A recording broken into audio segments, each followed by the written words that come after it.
Hello kaibigan! Today tuturo ko sa inyo kung paano ba kayo magsasubmit ng ticket. And don't worry, lahat ng problem nyo kay GCash, pwede nyong gawa ng ticket. And ang pagsasubmit kasi ng ticket, makakatulong to para ma-address agad nila yung issue at mabigyan tayo ng solution. So para makapagsimula na tayo, open lang natin yung Chrome.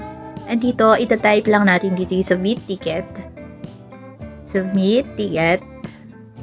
And lalabas na to, itap nyo lang submit ticket GCash. And dito, GCash Help Center. Tap lang natin to. And dito, tap natin 3 dash. And yes po, lahat po ng problem nyo kay GCash, pwede nyo gawa ng submission ng ticket.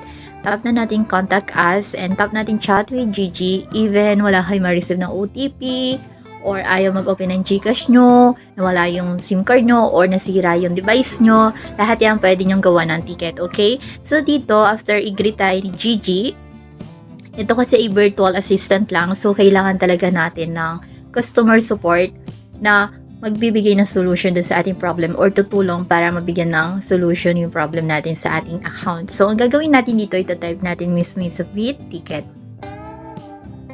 And isend lang natin. Pwede rin naman sa mismo GCash app, pero mas maganda kasi dito. Okay, so tap na natin submit a ticket. Anyway, wala namang pinagkaiba dun sa may help center ng GCash app, saka dito. And here, makikita nyo, ito yung mga kailangan na information na ibigay kay GCash. Pero take note na maaaring madagdagan pa yung details na kailangan natin i-provide. Depende sa concern category na mapipili natin. So, itong concern category, ito yung problem na na-encounter natin. Pipili lang tayo dito. So, meron ditong arrow. I-tap nyo lang and makikita nyo dito yung iba't ibang problem na kadalasan na-encounter kay GCash. So, for example, sa may account verification, meron pang mga pagpipilian. Tap lang natin yung arrow. So, ito yung mga under ng account verification. So, nakadepende yan sa inyo kung ano ba yung problem na na-encounter nyo dun sa inyong GCash account. So, for example, naka-receive kayo ng SMS tungkol sa inyong account na kailangan nyong mag-re-verification, ito yung isi-select nyo. So, nakadepende nga po yan sa inyo kung ano yung problem ng account nyo, okay? So, etong tutorial natin today, tinuturo ko lang sa inyo kung paano ba yung pagsasubmit ng ticket, okay? Depende yan kung ano yung problem na na-encounter ng account nyo or kung ano yung problem ng account nyo.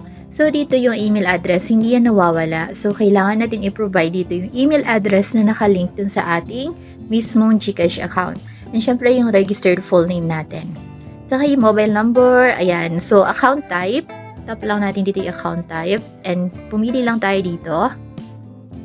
And dito nga pala sa may what happened or add other information about your concern.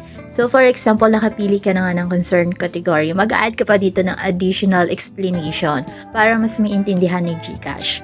And hindi lang yon, dahil kailangan din natin mag-upload ng photo kung saan may papakita natin na ganun nga yung na-receive natin na prompt or ganun nga yung naging problem natin. And kailangan din natin ipakita dun sa settings ng ating device kung saan makikita yung ating mobile number na nakaregister dun sa ating account.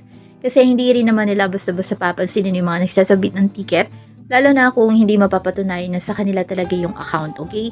Then after that, after natin makapag-provide ng mga details na kailangan ni GCash and nakapili na tayo ng concern category, nakapag-add na din tayo ng additional information natin, nakapag-upload na tayo, pwede na natin i-tap yung submit. And sa pagsasubmit ng ticket, maghihintay tayo within 24 hours, makakapagbigay na sila ng respond. Pero, hihintayin natin yun sa ating registered email. And minsan nasa spam yun, kaya tap nyo na lang spam dun sa inyong email para makita nyo, halimbawa hindi nyo makita yung respond ni GCash.